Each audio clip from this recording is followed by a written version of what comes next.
Inaresto naman ang 7 pulis Maynila na sangkot umano sa hulidap. Nanghihingi raw sila ng pera sa isang seaman para palayain sa gawa-gawang kaso. Wala ring lusot ang kanilang station commander dahil sa command responsibility. Nakatutok si June Veneracion. Saan nyo na ng karapatan niya? Kaya aming inaaresto sa kasong illegal detention, robbery extortion at rape threat.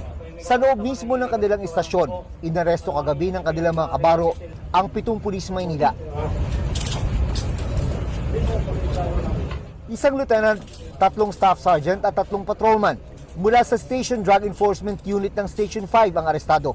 Matapos ituro mismo ng biktima sa modus ng hulidap. Ito ang pangalan. Naka-duty yan sila. Lahat yan, nakita mo na Batay sa reklamo ng biktimang seaman, dinampot siya ng mga pulis noong June 20 at ginawa ng kwento na may dalang tube na gamit sa pagdodroga. Hanggang nagdemand sila ng pera, kapalit na hindi na lang daw nila ako tuluyang sampahan. Kasi sayang daw, seaman ako, paalis na ganito. So nanghingi na lang sila ng pera sa akin, worth of 50,000.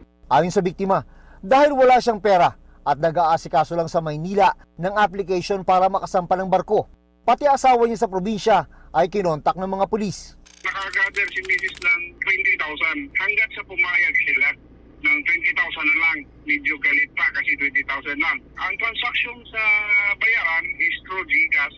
Kinabukasan, June 21, pinakawalan ng mga pulis ang biktima matapos magbayad ng 20,000 pesos.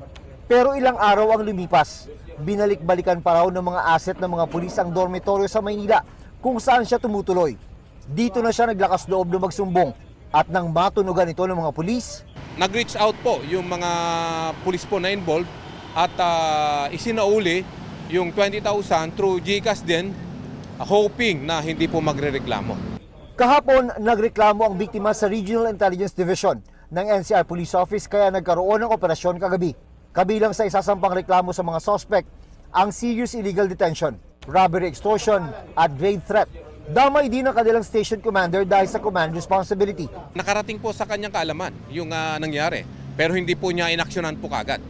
So, dinirect ko po na i-relieve na po siya kagad at filean po ng appropriate charges. Bukod sa mga kasong kriminal, kakaharapin din ng 7 pulis ang kasong administratibo na ang parusa ay maaring dismissal sa serbisyo.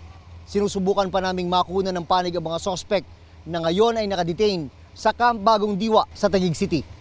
Para sa GMA Integrated News, June Veneracion, nakatutok, 24 oras.